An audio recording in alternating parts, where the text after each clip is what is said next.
So I'm going to talk about UNISOT. So first, a little bit about myself. So I'm Stephan Nilsson, I'm the CEO and co-founder of UNISOT. Before I started doing this, like 4 or 5 years ago, I worked as an SAP integration architect. So I've been in the industry for over 30 years. And I saw the problems that all supply chains have to connect between companies. And that's what I decided to do something about. So that's why I quit my job at Ernst & Young and started building our solution. I've been working with blockchain since 2014, when I started building a proof of concept home in my garage, a vending machine, where I could pay with Bitcoin for that machine and got a box of sweet out. But the interesting thing was that I connected that to an SAP system, an ERP system. So when I paid to this machine, SAP created a sales order. That led to what today is UNISOT, that I'm going to talk to you about. UNISOT is a Web3 supply chain traceability system. So we are helping companies to trace their products, and by tracing their products, they can now prove the quality of their product. They can prove the ingredients, they can prove the sustainability, and that kind of things. So our vision is to be a global, to provide global interoperability, as it's called, which means that all companies in supply chain should be able to interact, to exchange information in a secure and cost-efficient way. And that is a problem today. And we want to enable them to be very sustainable and transparent with their products. Our mission is to be the leader in this, to be the premium enabler of transparent and sustainable global supply chains. Just to give you some ideas about this industry, so of ERP system or supply chain management system, SAP is the biggest one, have a valuation of 157 billion. Next one is Oracle, 223 billion, and GDA Software 4.4 billion. So it's a big industry with big actors. And our goal is, of course, to come up there and play with these big guys in a couple of years.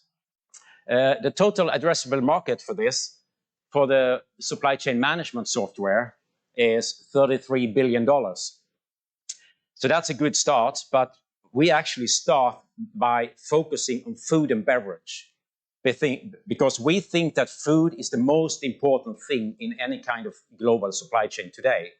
Without food, we can't work. And today, the food industry today is very inefficient. We are throwing away more than 50% of all food. We have way more food than we need in the world. Unfortunately, we cannot distribute it in an efficient way to all people that needs it. If we can do that, or when we can do that with our solutions, the world will be a much better place. So the problems we have in global supply chain is that from seed to plate, from egg to plate, from farm to fork, there's a lot of names of that. The efficiency of all these different actors in a supply chain is very, very limited. Only 80 or only 20% is the aggregated efficiency, which means that 80% is waste. Any supply chain today has a worse efficiency than that, more waste than 80%. It's incredible. That leads as well to that 1/4 or 25% of all assets, like trucks, machines, tools, boat, anything, are standing still, not used at any given time because of this inefficiency that we have.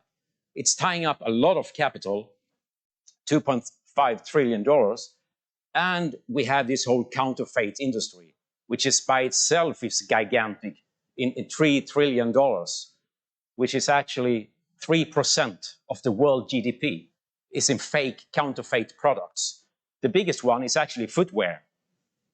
The Nike Jordan Air is the most counterfeited product in the world, but we all know about olive oils, honey, and all of these truffles, all of these products, wines, or like the previous speaker talked about, or there is a lot of counterfeit products there as well.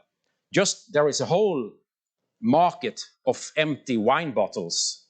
So they take empty wine bottles from restaurants, from nice, expensive wines, and they are selling it and refilling it with some other things and selling that as the good product. So that's what we are trying to help with.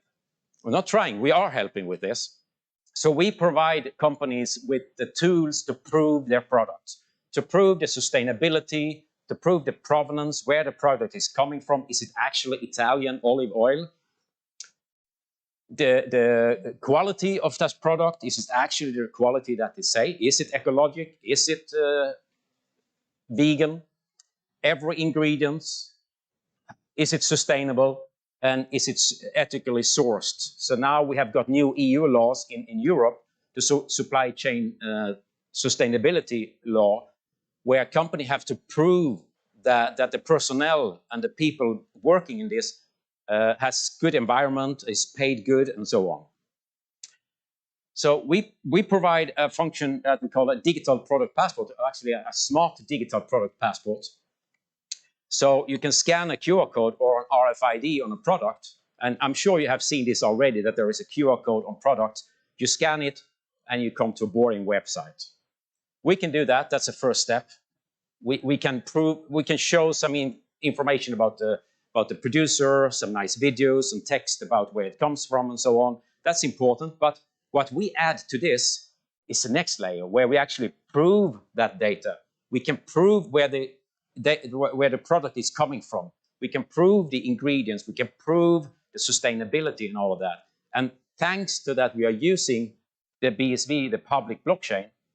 We can actually prove this information to the consumers or to anyone in the supply chain. Then we add additional function to that, so we get quality control or customer feedback. So if you scan a wine bottle and you love that wine bottle, you can now give feedback directly back to the producer of that. So we create a communication channel between the consumer and the producer, which is non-existing today, more or less. You can call customer service, but how often do you do that? And what do you get out of it? More or less nothing. But here you can actually get in direct contact with a wine producer, for example. And then we add a fourth layer to that, loyalty certificate. So if you really love this product, you can now buy a loyalty certificate and get back a loyalty certificate in your phone, so like a token in your phone, that you now can show to your friends and family and show social media that I'm supporting this farmer or this fisherman or this wine producer or any other organization that they want to support, like UNICEF, Save the Children, or something like that. But you can be sure that that money is going to where they're saying it's going. So here is an example for one of the first digital product passports that we did for a beer bottle in Sweden. So you can scan that one and you should get something up like over there, the digital product passport, where you see some information about the company, but also the provable data about this product. And there is also a link to the blockchain where you can verify that this data is actually on the blockchain. It's a very simple simple example, but we can do a lot of more functionality. It's all up to the customer how much they want to put into this digital product passport and how much information they actually want to prove there. We have been talking to prospects that maybe not want to prove their quality because maybe it isn't as good as they're saying it is. So we are actually focusing a lot on SMEs that have very good products, but today have a problem to get out to the market with that product and actually prove it and get the right price for it. Now we can give them the tool to prove the product, get out there and get the right price. So this is the way the system is working. It's one big schedule here, but if we start from the start, so this is a supply chain from seed to plate and recycling. So let's see, you have someone producing seeds before a farmer gets it. When they create the seed, we also create a smart digital twin in the blockchain. So this digital twin is just a digital representation of something. In this case, a seed. It could be a representation of a wine bottle or a fish or a car or a house or whatever. We can add information to this digital twin, so data, event, attributes, relations, and so on. And when they're selling the seeds to the farmer, the farmer gets the seeds, of course, but the farmer also gets the digital twin. So now the farmer has proof of the quality of the seeds. Now the farmer can continue to add information about how much fertilizer, how much water, how much energy, how much diesel for the tractor, and so on. And so we do in every step in the supply chain. But supply chain, or the blockchain, that is not a magical tool. It cannot verify information. Like a database doesn't verify information, it just stores information. But what's nice with using a public blockchain for this is that each actor here, they're actually signing their information that they put out there with a digital signature. So they are now liable for that information. So that's the first step. Then we analyze the information with machine learning to make sure that it's correct, or that we put a reliability value on it. So that means that we cannot get rid of auditors. We need auditors in some steps in the supply chains, but we can make the job much, much more easy for them and much cheaper. So they can come to a serve table with, here's all the information about this product. Now you just have to verify that. And they can make a digital signature on that. And now you have a product certificate, a raw material certificate, or product certificate. And we can follow it out in processing, everything that is done in processing, out in distribution, handle customs documents and so on. And in the end there you see this digital product passport I was talking about, that the end consumer can just scan a QR code or an RFID and get the digital product passport. And this is of course very useful for recycling and reusability. So this creates what we call the 360 global interoperability, where we enable every actor in the supply chain to connect with each other.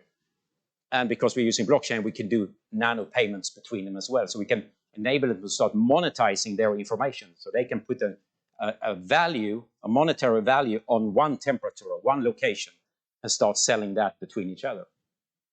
So these are some of the use cases that we are working on. So we have seafood chain was the first one. So I'm based in Norway. So everybody knows about Norwegian salmons. So we started in that industry just to prove that the system is working, and it is.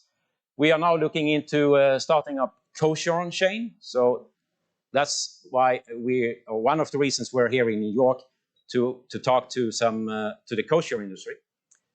We have fashion on chain, so we have some some producers in Bangladesh using our system. Agri on chain is for our olive oil from Italy. I'll take API in a minute. Wine on chain for wine industry. Halal on chain, so we are launching now in October our halal on chain together with a customer in Dubai. We're looking into freight on chain. We have food and beverage.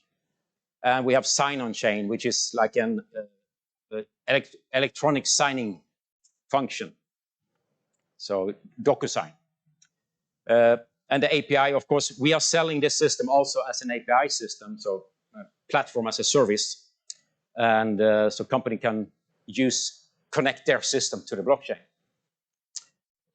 This is some of our customers and our partners. We are looking for partners. So as you see, we already partnered with Supersteria, Orange, Business Service, CGI, and Sador. So system integrators. So we are looking for more partners, and also technical partners, so like partners who are experts in IoT and other systems. Our business model is subscription fees. So depending on how many transactions people are doing, our company are doing, they are paying different tiers there. And we can add a lot of additional service level agreements and so on. So talking about our competition here.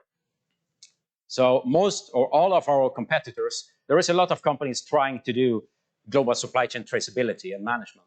They're all down in the left side here. They're using either databases or private blockchains, or they're using like Ethereum or some blockchain that doesn't scale or is very expensive. So we're actually the only one in the world at the moment that are using the open public blockchain to get a very, very scalable, very, very cost efficient, and the probably most secure system in the world.